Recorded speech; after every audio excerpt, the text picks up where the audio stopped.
Assalamualaikum warahmatullahi wabarakatuh. Selamat pagi Bapak Noris dan teman-teman sekalian.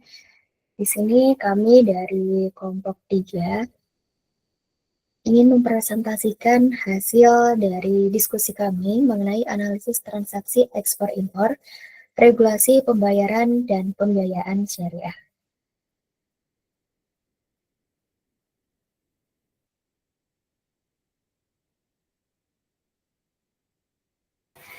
Berikut anggota kelompok kami, yakni Tisha Almira Rahma, Widya Natania, Dewi Nurseta Febria, Sukma Jihan Wafiro.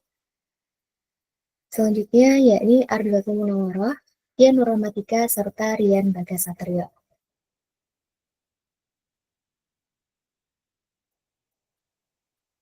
Dipersilakan bagi teman-teman untuk melanjutkan presentasinya.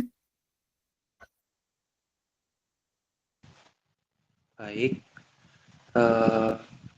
berikut ini transaksi ekspor-impor. Ekspor-impor adalah bentuk perdagangan internasional yang melibatkan pertukaran barang atau jasa antar negara dengan tujuan memenuhi kebutuhan pasar dan memperkuat ekonomi nasional. Secara hukum di Indonesia, definisi ekspor dan impor tidak hanya sekedar menjual barang ke luar negeri atau membeli barang dari luar negeri. Definisinya terkait pada konsep daerah pabean. Daerah pabean adalah wilayah Republik Indonesia yang meliputi darat, perairan, dan ruang udara di atasnya, serta tempat-tempat tertentu di zona ekonomi eksklusif dan landas kontinen yang di dalamnya berlaku undang-undang kepabeanan.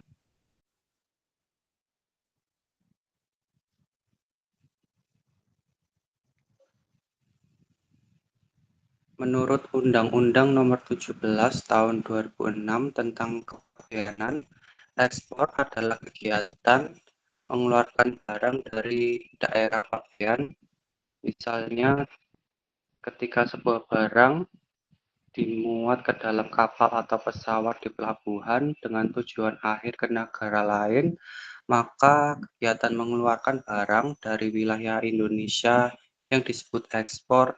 Secara yuridis, ekspor dianggap telah terjadi saat barang tersebut dimuat ke sarana pengangkut yang akan berangkat ke luar daerah pabean.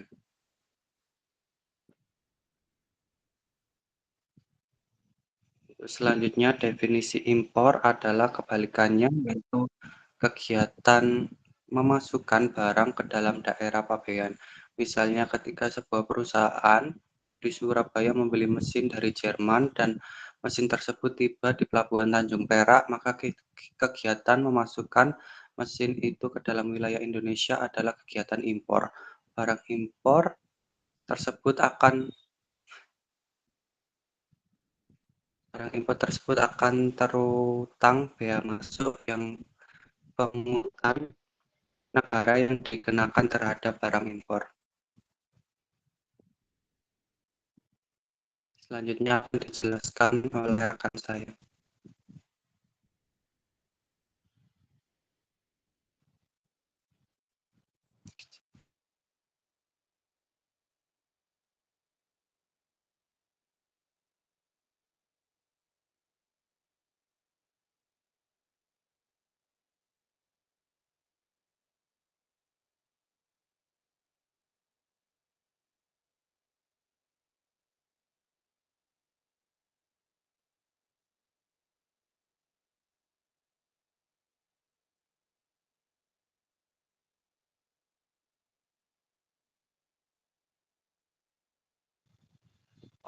Untuk selanjutnya yaitu pengaturan dan landasan hukum. Kegiatan ekspor impor di Indonesia diatur oleh serangkaian peraturan perundang-undangan. Aturan ini bertujuan untuk melindungi industri dalam negeri, menjaga stabilitas ekonomi, memastikan keamanan negara, dan tentunya menjadi sumber penerimaan negara.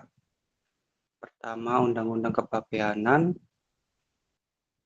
Next.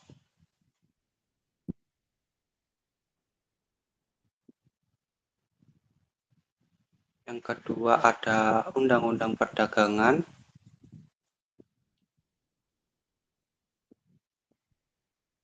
Yang ketiga, ada peraturan pelaksanaan.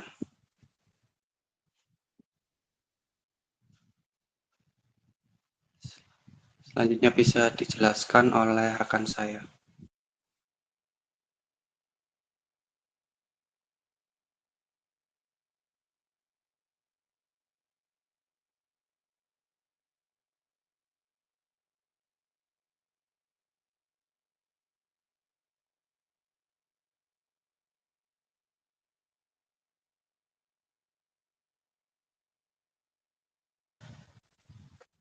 Oke, maaf untuk selanjutnya institusi atau lembaga pemerintah terkait. Yang pertama ada Kementerian Perdagangan atau Kemendak, perannya sebagai regulator kebijakan.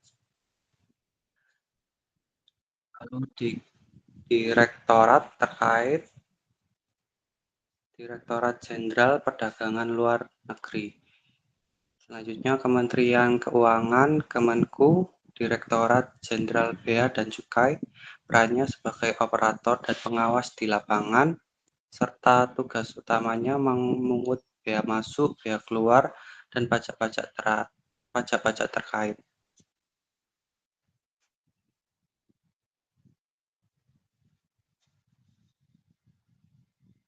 Next. Untuk selanjutnya yakni Perjanjian Dasar Transaksi Ekspor Impor. Nah, Perjanjian Dasar dalam transaksi ekspor impor atau biasa disebut sales contract merupakan dokumen hukum yang mengikat, menjabarkan hak dan kewajiban serta tanggung jawab masing-masing pihak dalam transaksi perdagangan internasional. Nah, sales contract harus disusun sesuai dengan standar hukum untuk mencegah dispute atau sengketa di masa mendatang. Next. Adapun isi dari sales kontrak yang pertama ada identitas pihak, yaitu berisi nama lengkap, alamat, dan status hukum antara kedua belah pihak, eksportir dan juga importir. Kemudian juga ada deskripsi barang, berisi detail informasi barang seperti nama barang, spesifikasi, kualitas, grade, kuantitas, model, nomor seri, total harga, dan kondisi barang saat penyerahan. Kemudian ada harga, berisi detail harga per unit dan total nilai kontrak. Next. Kemudian isi sales kontrak ada mata uang yang digunakan biasanya berupa USD, Euro, atau IDR, harus ditetapkan untuk menghindari resiko fluktuasi nilai tukar. Kemudian juga ada syarat penyerahan. Syarat penyerahan atau delivery terms itu harus mencantumkan klausul Incoterm, misalnya FOB Shanghai atau SIF Jakarta. Nah, klausul itu menentukan siapa yang mengurus pengangkutan dan asuransi, pada titik mana resiko beralih dari penjual ke pembeli, dan juga siapa yang membayar biaya-biaya tertentu. Next. Untuk Incoterms 2020 itu merupakan aturan standar internasional yang diterbitkan oleh International Chamber of Commerce atau ICC pada tahun 2020 untuk mengatur tanggung jawab antara penjual dan pembeli dalam transaksi perdagangan internasional. Incoterms sendiri yang umum diketahui ada dua, yaitu FOB Shanghai dan SIF Jakarta.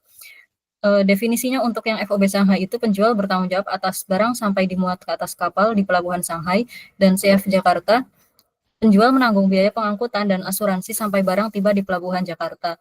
Untuk tanggung jawab penjualnya, FOB Shanghai menyiapkan barang dan dokumen ekspor, mengurus pengemasan dan transportasi ke pelabuhan Shanghai, serta menanggung biaya dan resiko sampai barang melewati pagar kapal.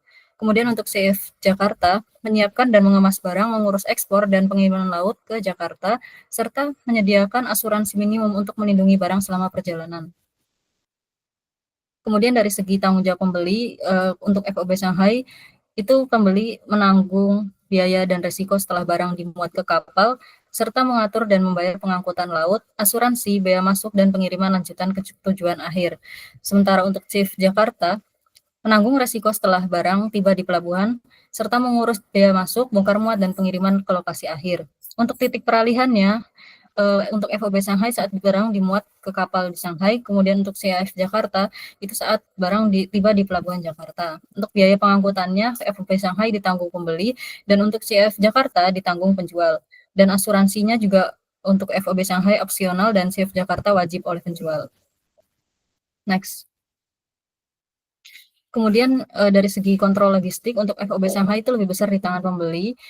Kemudian untuk CF Jakarta lebih praktis bagi pembeli dan risiko selama pengangkutan ditanggung pembeli untuk FOB Shanghai, dan untuk CF Jakarta ditanggung pembeli meskipun penjual itu masih menyediakan asuransi minimum. Untuk kontrol terhadap pengangkut dan asuransi FOB Shanghai sendiri tinggi, pembeli memilih sendiri. Sementara CF Jakarta itu risikonya kontrol terhadap pengangkutnya itu rendah karena penjual yang memilih. Kemudian untuk transparansi biaya, FOB Shanghai lebih jelas dan bisa dinegosiasikan langsung. Untuk CF Jakarta itu tersembunyi dalam harga atau CF, Cost Insurance and Freight. Terus untuk kepastian waktu dan kualitas pengiriman, FOB Shanghai lebih bisa dikendalikan, sedangkan CF Jakarta itu tergantung dengan keputusan penjual. Next. Kemudian isi sales kontrak. Isi sales kontrak itu yang pertama ada ketentuan dan tata cara pembayaran. Ketentuan dan tata cara pembayaran itu berisi metode pembayaran apa yang disepakati. Apakah itu menggunakan LRC at site, yang merupakan bentuk jaminan pembayaran dari bank dengan karakteristik eksportir menerima pembayaran cepat setelah pengiriman barang dan penyerahan dokumen. Bank bertindak sebagai pihak menengah dan penjamin pembayaran, serta mengurangi resiko gagal bayar dari pembeli, atau atau telegraphic transfer 30% advance, yaitu metode transfer uang antar bank lintas negara yang berarti pembeli membayar 30% dari total nilai transaksi di awal sebelum barang dikirim. Dengan karakteristik pembayaran dilakukan langsung ke rekening eksportir, tidak melibatkan bank sebagai penjamin, serta cocok untuk transaksi dengan mitra dagang yang terpercaya. Atau yang terakhir ada 17% against copy bill of lading, yang berarti sisa pembayaran sebesar 70% dilakukan setelah pembeli menerima salinan bill of lading sebagai bukti bahwa barang telah dikirim. Nah, karakteristiknya bill of lading ini adalah dokumen resmi dari pengangkut yang menyatakan barang telah dikirim dan digunakan sebagai dasar pembayaran, bukan dokumen asli. Dengan risiko pembeli bisa menunda atau gagal bayar setelah menerima copy bill of lading. Next. Untuk selanjutnya, sales kontrak ada dokumen yang diperlukan. Nah, berisi daftar dokumen yang harus diserahkan oleh penjual untuk mendapatkan pembayaran. Umumnya mencakup invoice, komersial, packing list, bill of lading, certificate of origin, dan dokumen spesifik seperti certificate of quality atau insurance policy. Kemudian juga ada klausul force majeure, dan ini harus ada di dokumen sales kontrak, bertujuan untuk melindungi pihak yang tidak dapat menjalankan kewajibannya akibat kejadian di luar kendali, misalnya ada perang, bencana alam, ataupun lockdown. Kemudian juga berisi hukum yang berlaku dan penyelesaian sengketa. Tujuannya untuk menentukan hukum negara mana yang akan digunakan untuk menafsirkan kontrak dan metode penyelesaian sengketa. Next. Untuk tahap pelaksanaan perjanjian, itu tahap awal eksportir menyerahkan syarat-syarat penawaran produk kepada importir atau an inquiry or a quotation. Apabila disetujui, maka kedua belah pihak dapat mengikatkan diri pada perjanjian tersebut. Kemudian ada tahap kontraktual, yaitu realisasi dari tahap awal yang kemudian dijadikan perjanjian tertulis secara rinci, dan post kontraktual, yaitu tahap pelaksanaan kontrak berdasarkan kesepakatan yang telah dilakukan. Next.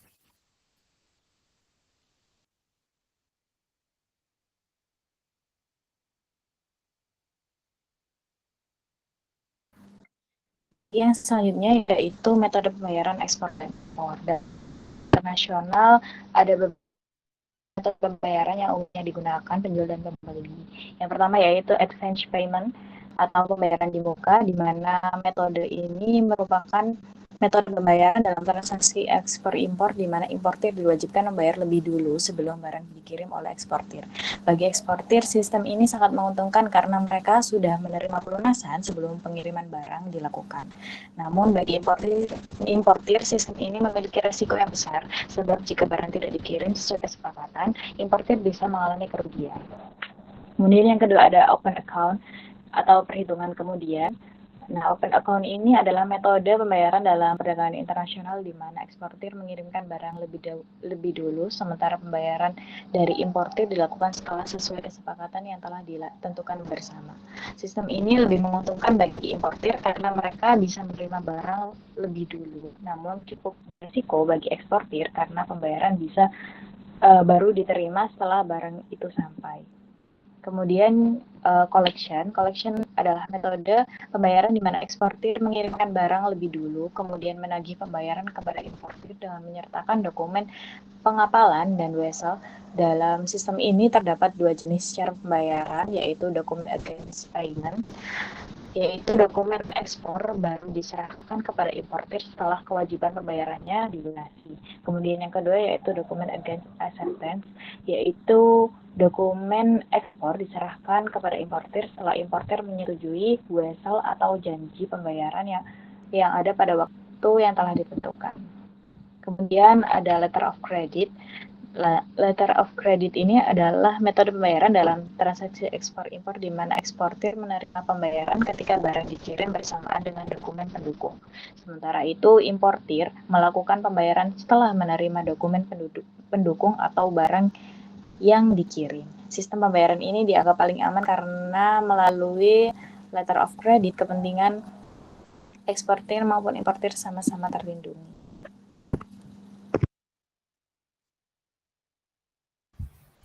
Selanjutnya ada prinsip utama dari letter of credit, yaitu ada kemandirian atau autonomy principle. Letter of credit independen dari kontrak dasar atau sales contract. Bank hanya berurusan dengan dokumen, bukan dengan barang, jasa, atau kinerja yang menjadi dasar dokumen tersebut. Kemudian ada kepatuhan dokumen atau strict compliance. Dokumen harus secara strict sesuai atau strict compliance dengan persyaratan letter of credit. Adanya perbedaan atau diskrepansi dapat menjadi alasan bank untuk menolak pembayaran. Next, pihak yang terlibat dalam letter of credit ini ada yang pertama applicant atau importir, pihak yang meminta bank untuk menerbitkan letter of credit, kemudian ada issuing bank atau bank penerbit, bank importir yang menerbitkan letter of credit dan bertanggung jawab untuk melakukan pembayaran. Kemudian ada beneficiary atau eksportir, yaitu sebagai pihak yang menerima pembayaran.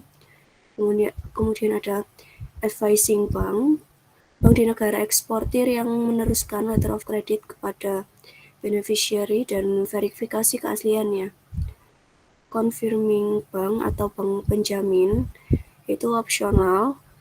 Bank yang menambah jamin letter of credit atas permintaan issuing bank. Jika issuing bank gagal bayar, confirming bank akan membayar. Kemudian ada negotiating bank yang membayar atau menegosiasi dokumen yang dipresentasikan oleh beneficiary. Next.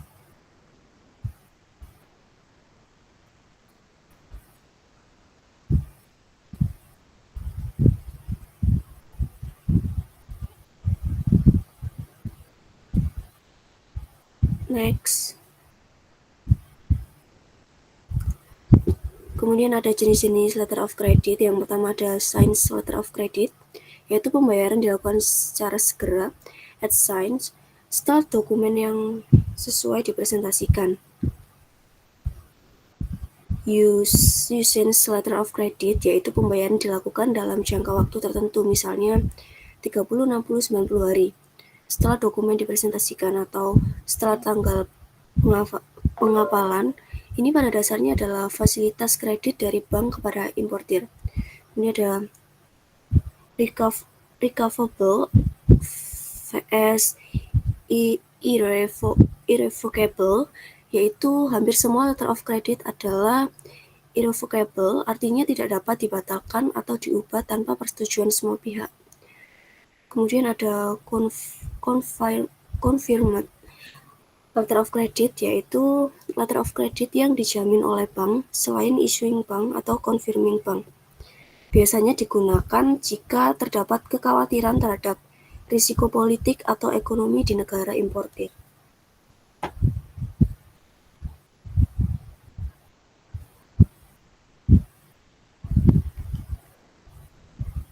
Kemudian ada keuntungan bagi eksportir. adanya kepastian pembayaran karena terdapat keikutsertaan bank sebagai pihak penjamin perdagangan internasional. Honorir dokumen langsung diuangkan melalui advising bank tanpa menunggu kiriman uang dari importir. Pemungutan bank atas negosiasi dokumen relatif kecil karena L atau C dieksportir dapat terhindar dari risiko non-payment. Kemudian keuntungan bagi importir, pembukaan letter of credit dari importir memungkinkan terjadinya impor barang dan mengekspor barang, kemudian sebagai penjamin penerimaan dokumen secara lengkap dan utuh. Kekurangan letter of credit, biaya yang ditanggung oleh kedua pihak cukup besar, kemudian importir akan menanggung LOI karena marginal deposit. Kemudian barang bukan menjadi tanggung jawab dari pihak bank. Berikut merupakan proses dari letter of credit.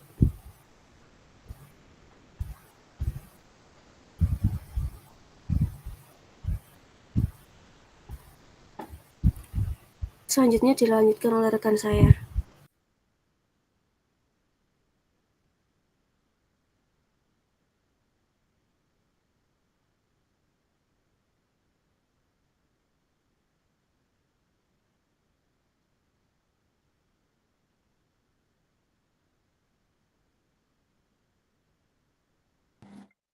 Baik, untuk metode selanjutnya yaitu consignment, di mana consignment adalah metode pembayaran dalam perdagangan internasional, di mana eksportir mengirimkan barang kepada agen di luar negeri untuk dijual.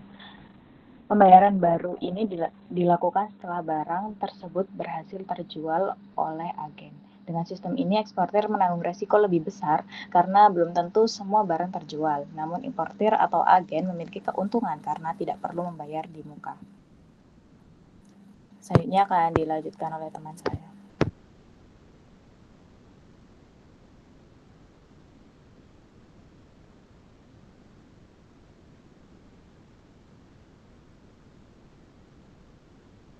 Mohon maaf, saya lanjutkan.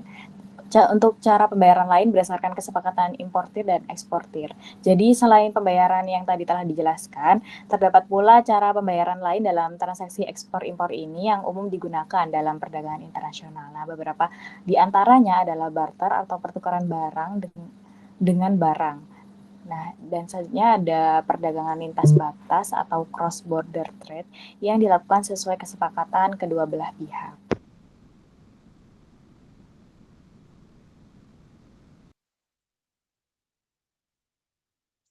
Selanjutnya yaitu pembiayaan ekspor dengan letter of credit syariah.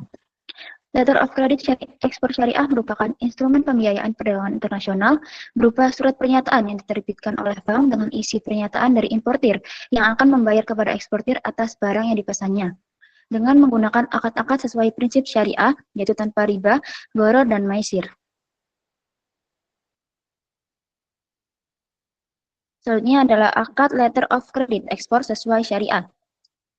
Yang pertama ada akad wakala bil ujrah, yaitu bank ditunjuk untuk mengurus transaksi ekspor dengan imbalan ujrah atau fee. Dengan ketentuan bank mengurus dokumen, menagih pembayaran ke bank, penerbit LC, letter of credit, dan membayarkan ke eksportir. Selanjutnya yaitu besar ujrah disepakati di awal dalam bentuk nominal dan bukan persentase. Selanjutnya ada akad wakala bil ujrah dan qard, yaitu bank mengurus transaksi ekspor sekaligus memberikan dana talangan atau qard kepada nasabah dengan ketentuan kurang lebih sama dengan yang sebelumnya, tapi namun ada penambahan yaitu ketentuan seperti pembayaran ujrah dapat diambil dari dana talangan atau akad wakala bil ujrah dan qard dijalankan terpisah.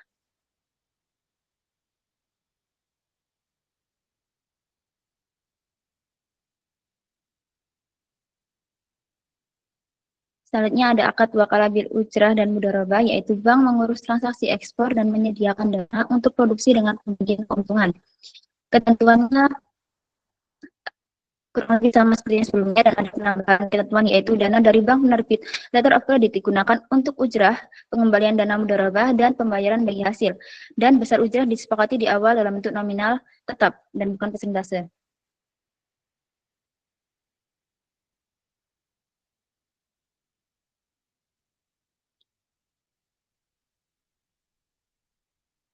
Yang selanjutnya ada akad musyarakah, yaitu bank dan nasabah bekerja sama dengan modal bersama dan pembagian keuntungan sesuai kesepakatan. Dengan ketentuan, pembayaran letter of credit dilakukan saat dokumen diterima at-site atau jatuh tempo license, dan dana pembayaran digunakan untuk pengembalian dana dan bagi hasil. Dan yang terakhir ada akad RBI dan wakalah, yaitu bank membeli barang dari eksportir dan menjualnya kepada importir atas nama eksportir.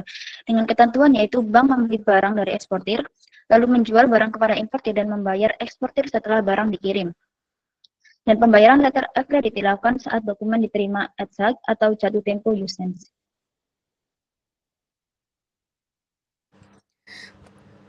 Untuk yang selanjutnya yakni pembiayaan impor dengan letter of credit syariah. Nah, letter of credit impor syariah sendiri yakni salah satu bentuk fasilitas pembiayaan perdagangan internasional seperti surat pernyataan yang berisi pernyataan akan membayar atas pembelian barang kepada importir dengan pemenuhan persyaratan yang telah ditetapkan secara tertentu, seperti perangkat aturan internasional yang mengatur penggunaan letter of credit dalam perdagangan internasional dan diterbitkan oleh bank. Fatwa Dewan Syariah Nasional Nomor 34 tentang Letter of Credit Impor Syariah sebagai kebijakan atas penggunaan akad-akad dalam kegiatan impor dengan jenis-jenis akad tersebut sebagai berikut.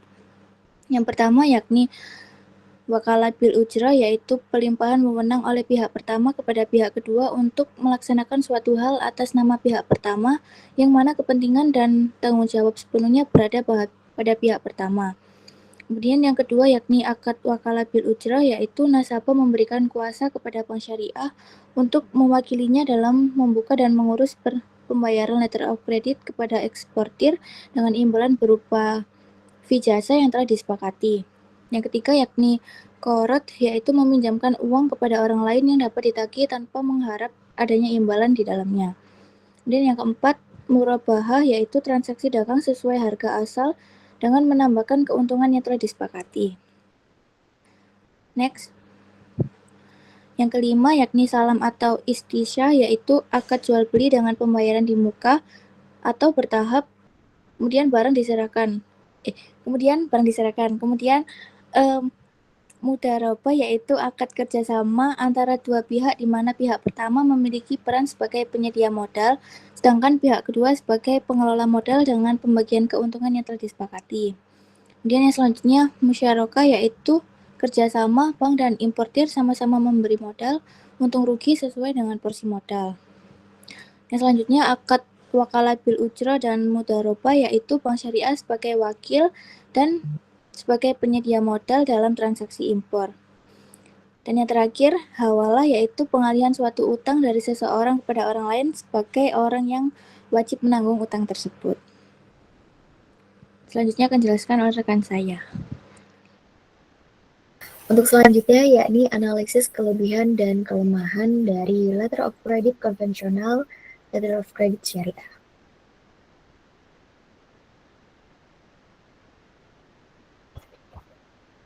Adapun kelebihan dari letter of credit konvensional yakni memberikan jaminan pembayaran yang kuat bagi eksportir, karena bank menjamin pembayaran jika syarat dokumen terpenuhi.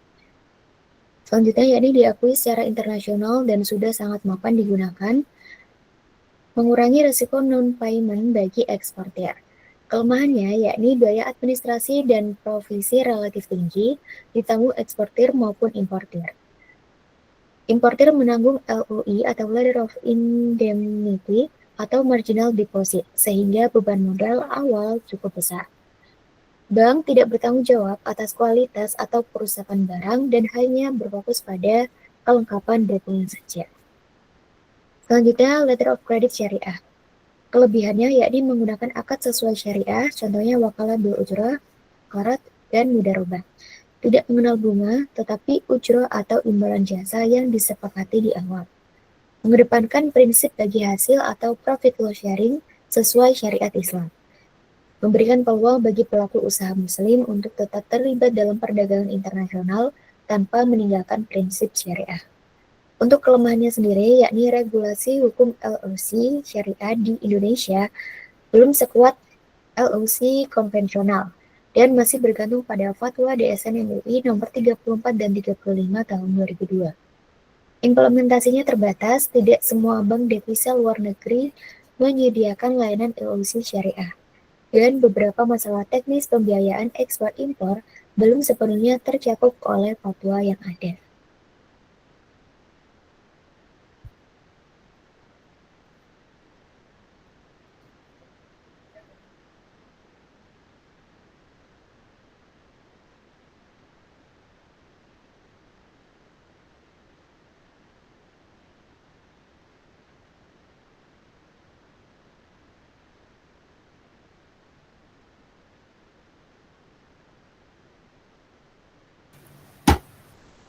Kemudian ada profil perusahaan dari PT Freeport Indonesia. PT Freeport Indonesia atau PTFI yang merupakan afiliasi dari perusahaan pertambangan Amerika Serikat, Freeport MC Moran atau FCX, dan Industri Pertambangan Nasional Indonesia, MIND IG. Perusahaan ini bergerak di bidang pertambangan dengan fokus pada eksplorasi, penambangan, hingga pengolahan sumber daya mineral. Hasil produksinya berupa konsentrat tembaga dan emas yang dikirim ke luar negeri. Sementara kebutuhan bahan baku serta peralatan tambang dipenuhi melalui impor. Negara tujuan ekspor mencakup Jepang, Tiongkok, Korea Selatan, dan India. Sedangkan sebagian besar barang impor berasal dari Amerika Serikat dan Australia. Next.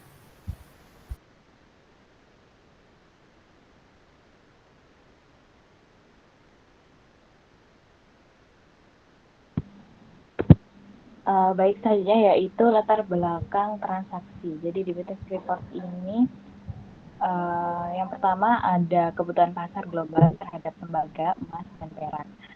Nah, di mana konsentrat tembaga yang dihasilkan PT Freeport Indonesia ini bernilai tinggi karena kandungan mineral berharganya, sehingga memiliki daya tarik besar di pasar internasional. Yang kedua yaitu keterbatasan kapasitas hilirisasi dalam negeri.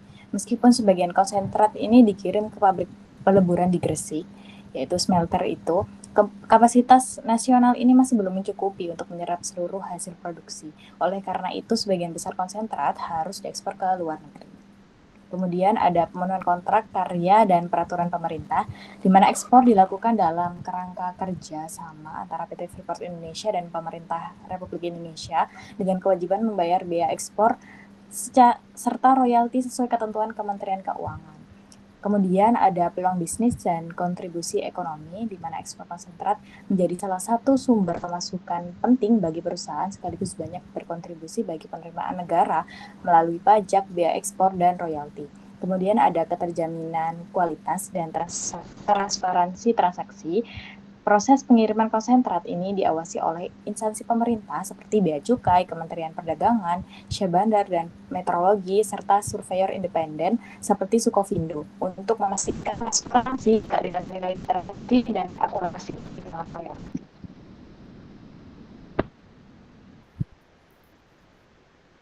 Untuk selanjutnya yakni perjanjian dasar dalam perdagangan internasional PT Freeport Indonesia. Nah, menurut ini perjanjian yang mengatur aktivitas ekspor impor dalam perdagangan internasional PT Freeport Indonesia telah mengalami perubahan dari waktu ke waktu dan tidak berdiri sendiri sebagai sales kontrak sederhana. Nah, perjanjian tersebut menjadi landasan hukum yang mengatur operasional perusahaan secara keseluruhan, dimulai dari kontrak karya hingga izin usaha pertambangan khusus yang masih berlaku hingga saat ini. Next.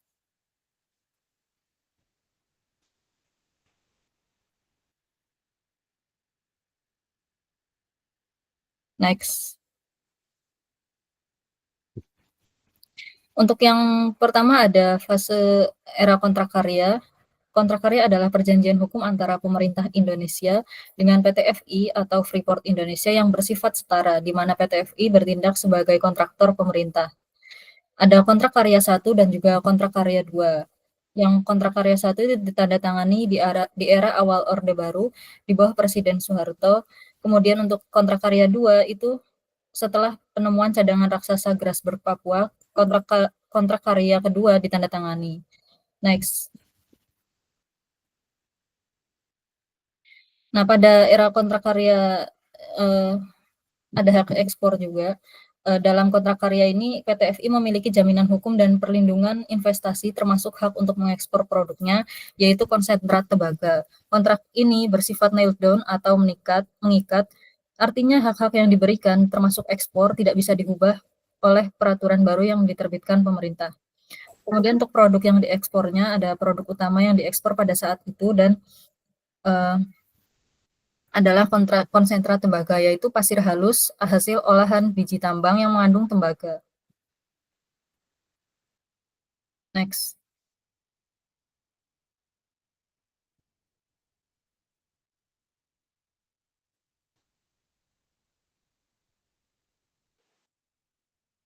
Selanjutnya yaitu fase 2, di mana masa transisi dan renegosiasi pada tahun 2009 hingga tahun 2018. Periode ini ditandai dengan upaya pemerintah meningkatkan kedaulatan sumber daya alam melalui peraturan baru yang kerap bertentangan dengan kontrak karya. Dalam fase ini terdiri dari dua fase, yaitu UU Minerba tahun 2009, di mana pemerintah menerbitkan Undang-Undang Nomor 4 tahun 2009 tentang pertambangan mineral dan batu bara yang secara fundamental mengubah landscape pertambangan di Indonesia dengan mewajibkan yang pertama yaitu perubahan skema kontrak karya menjadi IUPK, yang kedua yaitu kewajiban divestasi saham 51% ke pihak nasional, yang ketiga kewajiban membangun smelter di dalam negeri dan larangan ekspor mineral mentah. Yang selanjutnya yaitu fase konflik dan izin ekspor sementara. Kebijakan ini bertentangan dengan hak PT FI dalam kontrak karya. Untuk mencegah penghentian produksi dan arbitrase internasional, pemerintah memberi izin ekspor sementara yang diperpanjang tiap 6 bulan. Dengan syarat, PT FI harus membangun smelter dan mengubah kontrak karya menjadi IUPK. Proses renegosiasi berjalan alot, bahkan gudang kontrak sempat penuh menunggu izin ekspor.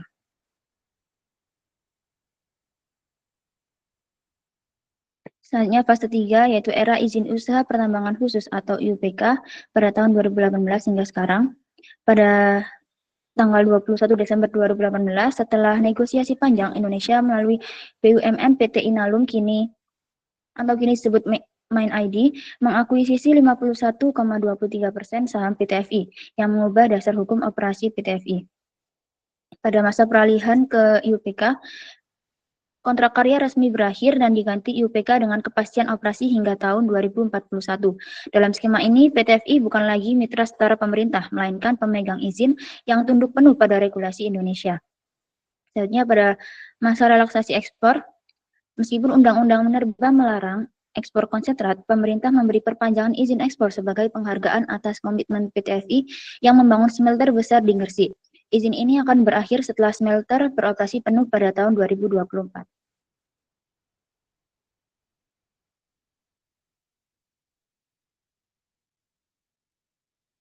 Selanjutnya ada masa kuota dan periode izin ekspor. Jadi izin ekspor diberikan Kemendak setelah mendapat rekomendasi SDM yang berlaku 6 bulan dengan kuota tertentu. Contohnya pada bulan Maret hingga September 2025, PT FI mendapat kuota ekspor 1,4 juta WMT konsentrat tembaga. Adapun tujuan ekspor yaitu konsentrat yang tidak terserap smelter di dalam negeri diekspor ke berbagai negara seperti China, Korea, dan Jepang, serta tidak ada ekspor konsentrat ke Amerika Serikat.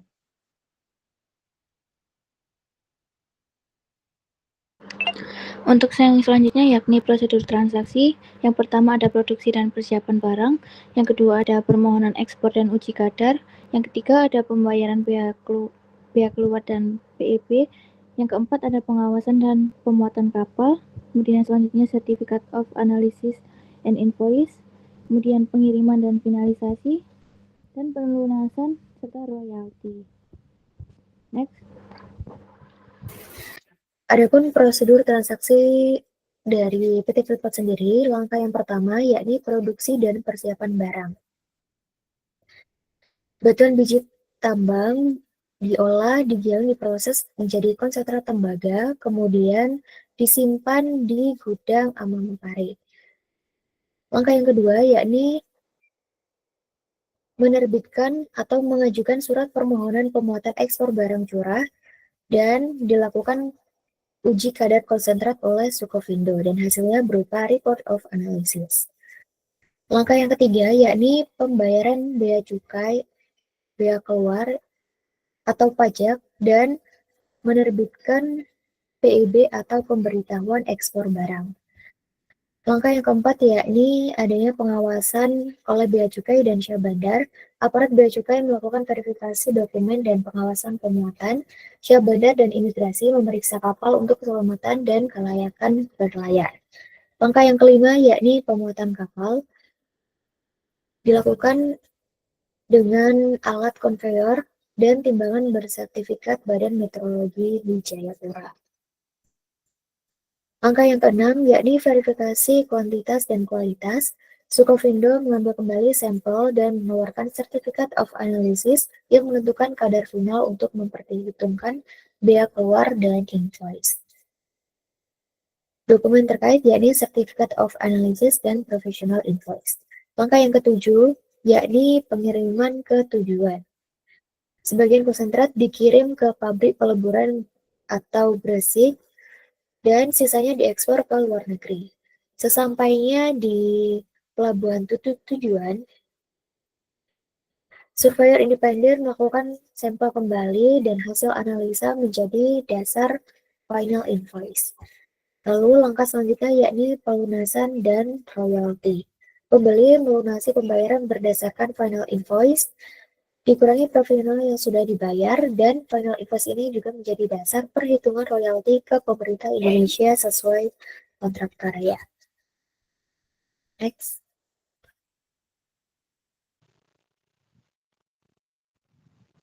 Selanjutnya yaitu metode pembayaran. PT Freeport Indonesia tidak tergantung pada satu metode pembayaran saja. Berdasarkan skala dan sifat bisnisnya, PT FI kemungkinan besar menggunakan kombinasi dari dua metode pembayaran utama, yaitu letter of credit dan juga telegraphic transfer. Letter of credit menjadi fondasi keamanan terutama untuk transaksi besar dan hubungan dagang baru. Lalu telegraphic transfer dengan skema pembayaran bertahap menjadi pilihan efisien untuk mitra strategis jangka panjang yang sudah terbukti keandalannya.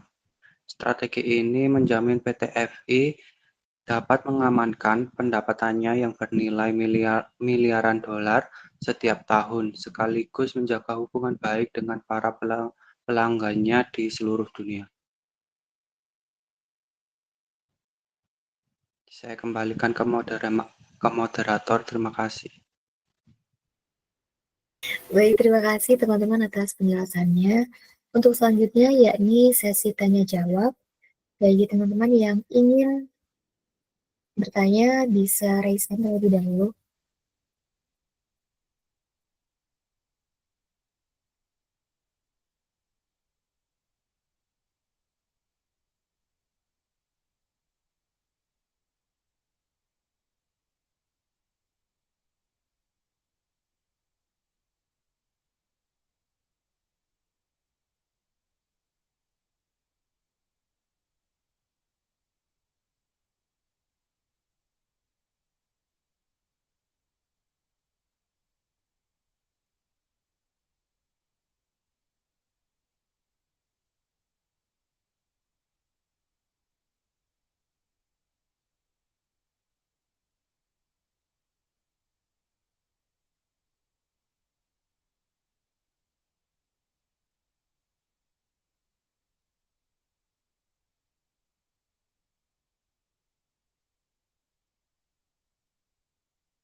Baik teman-teman, apakah tidak ada yang bertanya? Kalau misalkan tidak ada pertanyaan, saya kembalikan ke Bapak Noris.